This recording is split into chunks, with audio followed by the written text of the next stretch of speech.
అభ్యున్నతి. కాబట్టి ఇది వినయము, ఇది ఆవిష్కృతము కావాలి. నీకేం తెలియాలి? నీకేం తెలియక్కర్లా. అలా పడగలవా? పోని నేల మీద ఒక్కసారి పడిపోగలవా? ఒక్కసారి ఇలా తల వంచగలవా? ఇలా అనగలవా? ఇలా అనడం ఎందుకు? 5 జ్ఞానేంద్రియాలు, 5 కర్మేంద్రియాలు, బుద్ధి, శిరస్సు 11ంటిని నీ స్వాధీనం చేశానన్నావు. అలా అనగలవా నువ్వు? అలా అనగలిగితే సువినయో యస్య స్వభావాయతే, అలా అన్నవాడికి లొంగిపోవడం ఆయన అలవాటయా? నీతో వచ్చేస్తాడు ఇంటికి. అంతటి అమలేశ్వరుడు నీ వెంటబడి వస్తాడు, నీ ఇంట్లో కూర్చుంటాడు, నీ గుండెల్లో కూర్చుంటాడు, నీ సంగతి ఆయన చూసుకుంటాడు. నీకెందుకు భయం? తస్మిన్ మే హృదయం సుఖేన రమతాం, నీ హృదయంలో కూర్చుని నిన్ను కూడా ఆనంద స్వరూపుణ్ణి చేస్తాడు, సుఖం ఇస్తాడు నీకు, నిన్ను రమింప చేస్తాడు. సాంబే పరబ్రహ్మణి, అటువంటి అంబతో కూడినటువంటి పరమేశ్వరుడు ఉన్నాడే, ఆయన అమలేశ్వరుడై ఉన్నాడు. ఆయన్ని తెచ్చుకోవడం నువ్వు నేర్చుకో. మనకి ఇటువంటి స్థితిని పొందినటువంటి వాళ్ళు నాయనార్లలో ఒక మహానుభావుడు ఉన్నాడు. ఆయన్ని అమర్నీతి నాయనారని పిలుస్తుంటారు. ఈ అమర్నీతి నాయనార్ది ఒక చిత్రమైనటువంటి స్వరూపం. ఎందుచేత అంటే ఈయన భగవంతుణ్ణి అపారమైనటువంటి భక్తితో కొలిచాడా అంటే భగవంతుణ్ణి కొలిచాడని మీరు చెప్పలేరు. ఆయన భాగవతుల్ని కొలిచాడు. ఇదో చిత్రం. భగవంతుణ్ణి కొలవడం గొప్ప, భాగవతుల్ని కొలవడం గొప్ప. అంటే భాగవతుల్ని కొలవడం చాలా గొప్ప. భగవంతుణ్ణి ప్రేమించిన కన్నా భాగవతుల్ని ప్రేమించిన వాడిని చూసి భగవంతుడు సంతోషిస్తాడు.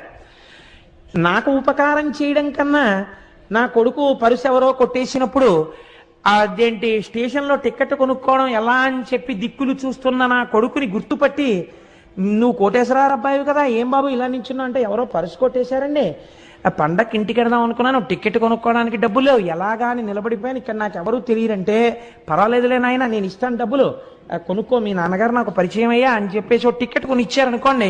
మా అబ్బాయి వచ్చి, నాన్నగారండి నిన్న నా పరుసు కొట్టేస్తే ఫలానా వారండి ఆయన నాకు టికెట్ కొనిస్తే వచ్చానన్నారు అనుకోండి, నా జీవితాంతం మీరు నాకు జ్ఞాపకం ఉంటారు. అంటే ఒక ఉదాహరణ చెప్పాను, మా అబ్బాయికి అలా పరుసు పోవాలి మీరు టికెట్ కొనాలని నా ఉద్దేశం కాదు, లేకపోతే ఉపకారం చెయ్యమని నా ఉద్దేశం కాదు.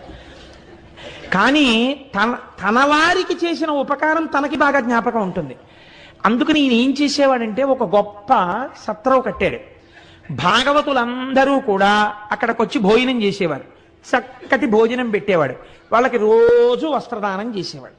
ఈ భాగవతులందరూ భగవంతుడిని నమ్మినవారు కాబట్టి ఇవి నేను ఇవ్వడం వల్ల ఈశ్వరుడు ప్రీతి చెందుతున్నాడనేవాడు, అందుకు ఇస్తున్నాననేవాడు, పొంగిపోతుండేవాడు, పరమ సంతోషపడిపోతుండేవాడు.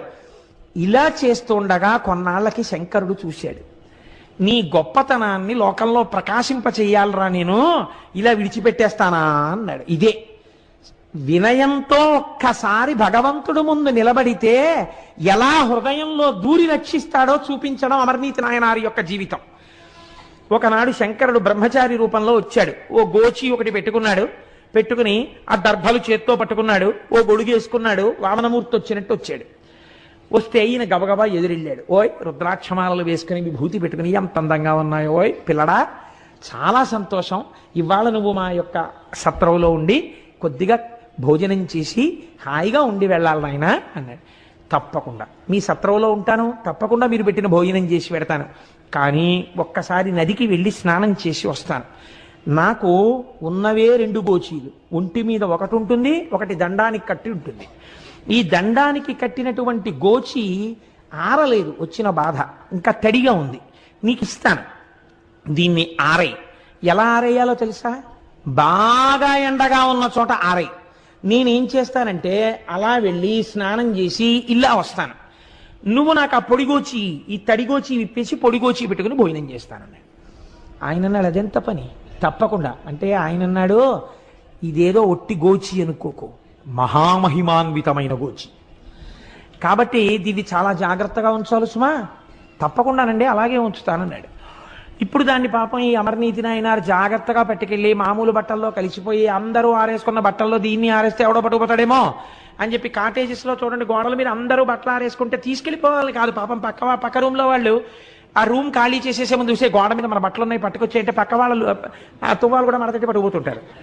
అలా ఎవడ పట్టుకుపోతాడో ఇదేదో చాలా పవిత్రమైన గోచి, శక్తి కలిగిన గోచి అన్నాడు ఆయన. ఎందుకు వచ్చిందని చెప్పి ఈయనే గోచి ఆరేసి అక్కడ కూర్చున్నాడు.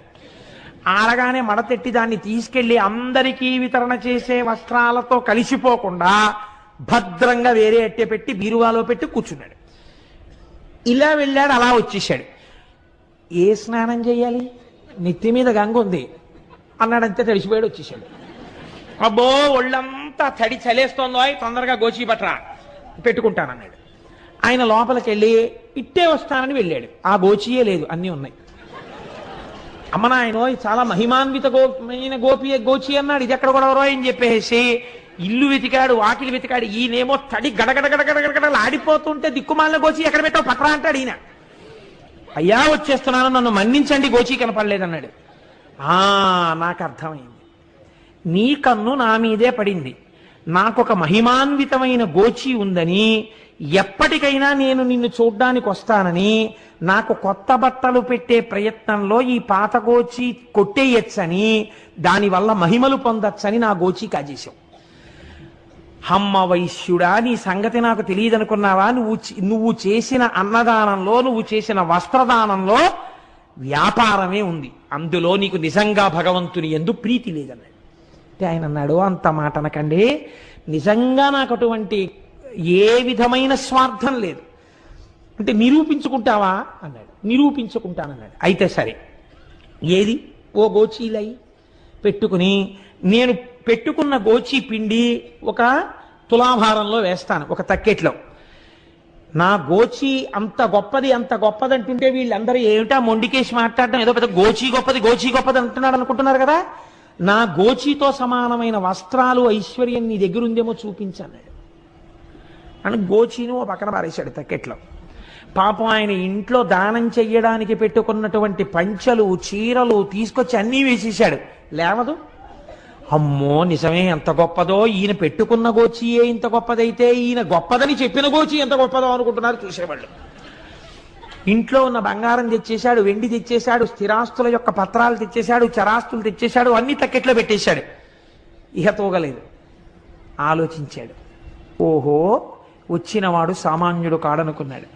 భార్యని పిలిచాడు, ఇద్దరు బిడ్డల్ని పిలిచాడు, రండి అన్నాడు.